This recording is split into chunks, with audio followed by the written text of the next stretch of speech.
Köszöntjük nézőinket! Mai adásunkban ismét a Hapkido kap főszerepet. Megmutatjuk önöknek, hogyan készülnek a második magyar bajnokságra az utánpótlás nevelés budapesti bázisán. Adásunk második felében pedig megismerhetik a koreai harcművészet néhány technikáját.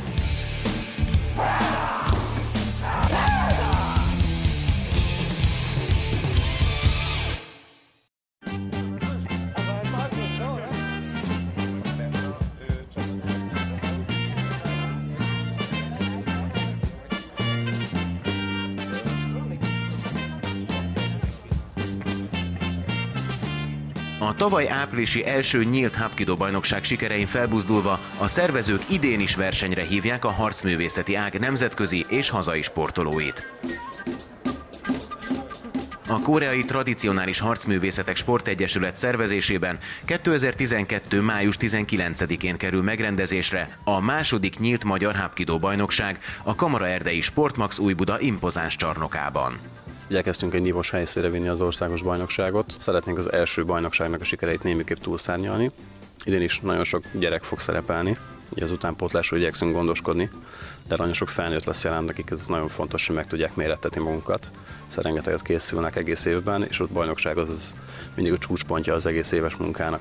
Előre haladott tárgyalásokat folytatunk különböző támogatókkal, amelyek majd reprezentálják magukat a bajnokságon is. Ugye a nézők számára ingyenessé tesszük a belépést, és egy elég nagy közönségre számítunk. Marketing részről pedig még egy eddig soha nem látott kampánnyal szeretnénk megtámogatni a magyar bajnokságot. Az Európa-bajnokságon való szereplésünk 19 érmet hozott, viszont a májusi versenyen szeretnénk még ennél is jobban teljesíteni.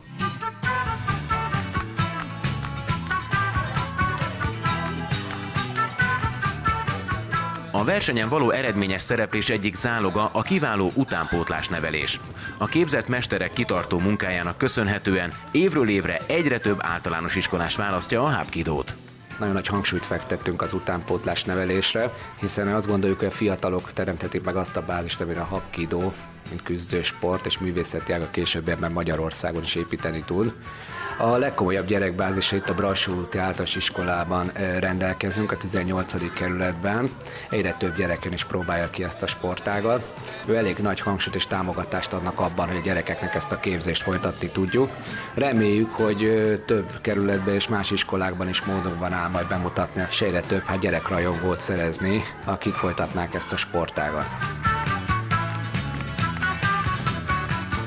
Az edzéseken már javában tart a módszeres felkészítés. Stábunk látogatásakor a gyerekeket is megkérdeztük, az egyéni ambíciók mellett kíváncsiak voltunk arra is, hogy miért épp a Hapkidót választották.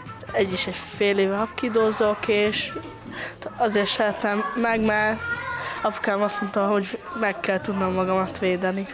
Szerinted alkalmas a Hapkido arra, hogy az önvédelmet elsajátítsd? Igen.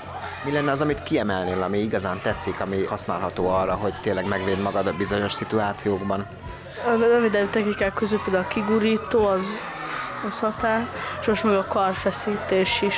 A dobásokból a gánsa döntése leghatásosabb.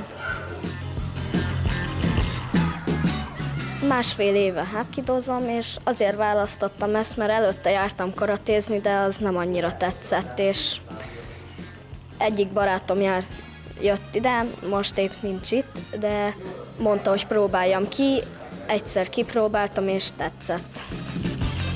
Mi az, ami igazán tetszik a Hapkidóban? A dobások, a feszítések, a dobásokban a zsákos, feszítéseknél meg a kigurító. Versenyeken te már vettél részt? Igen, egy magyaron, meg egy kluboson. A kluboson második lettem, most a magyar versenyen meg harmadik küzdelemből mindkettőt. 2 magyar bajnokságon szabad küzdelembe jöttem el egyszer harmadik helyet, meg második helyet, és most idén nagyon szeretnék, hogy első hely legyen. Számodra mit jelentenek ezek a versenyek?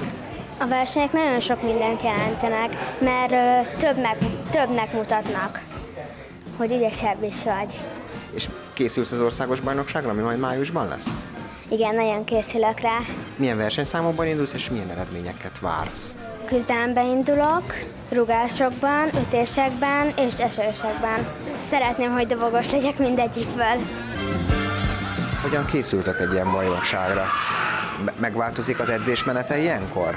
Hát azokat a dolgokat ismételjük át általában, amikben indulunk, azokat gyakoroljuk és igazítunk az adott technikán.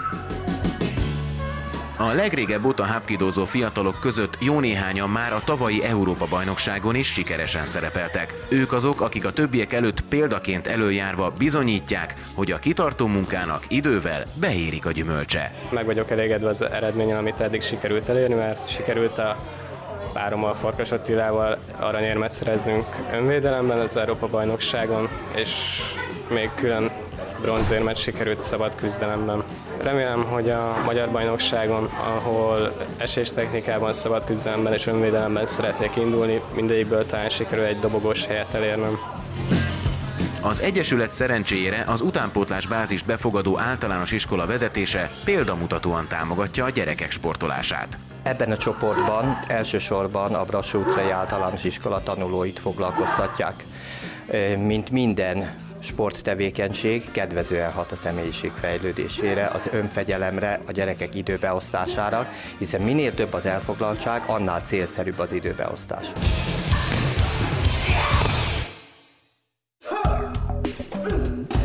Ahogy már korábban beszéltünk róla, a hapkido egyediségét az jelenti, hogy alaptechnikák százaiból különböző variációk ezreit alkothatjuk meg ösztönös kombinációval.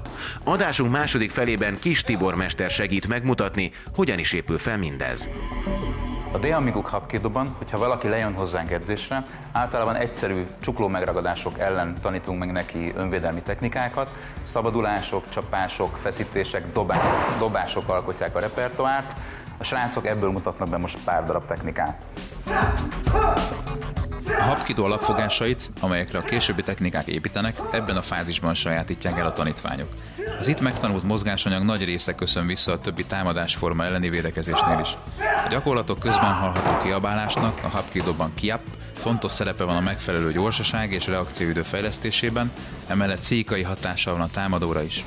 Ha valaki túl van a csukló megragadások elleni védekezés, a következő körben a szemből megragadások, ruhafogások, lefogások, folytások elleni védekezést tanítjuk meg. Ezek a gyakorlatok már sokkal jobban szimulálják az utcai helyzeteket. A szemből történő különböző ruhafogások, a haj megragadása, a test lefogása, átölelése karok alatt és felett, fej befogása, folytás elleni védekezés mind részét képezik a gyakorlatoknak. A tanítványok az önvédelmi fogások mellett nagyon sok időt foglalkoznak a biztonságos eséstechnika elsajátításával, ütésekkel, rugásokkal. A korai vonalnak köszönhetően a rugások és azok kombinációi, dupla, ugró és egyéb speciális rugások nagyobb számban találhatóak meg a hapkidóban. A következő a technikák sorában a hátulról történő fogások, folytások, megragadások elleni védekezések.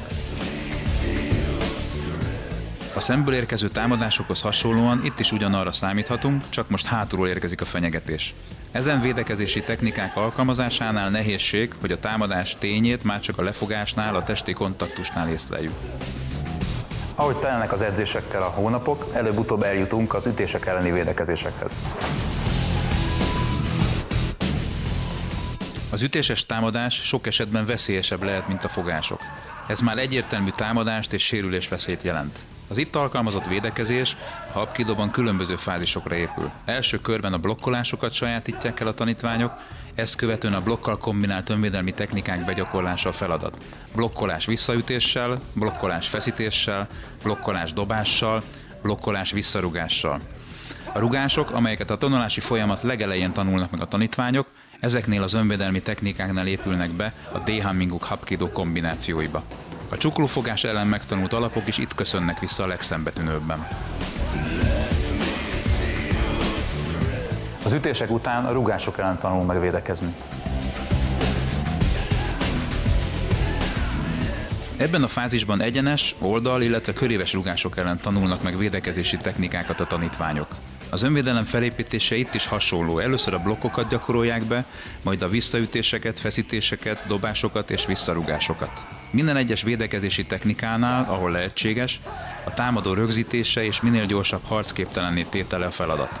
Ez segíti elő a hapkidóra jellemző ízületi feszítések és idegpontnyomások által okozott hirtelen fellépő éles fájdalom, amely igen hatékony lehet támadónk jobb belátásra térítésében. Nagymesterek szavajárása szerint, ha nem fáj, nem hapkido. Ez a gondolat szinte az összes technikában jelen van.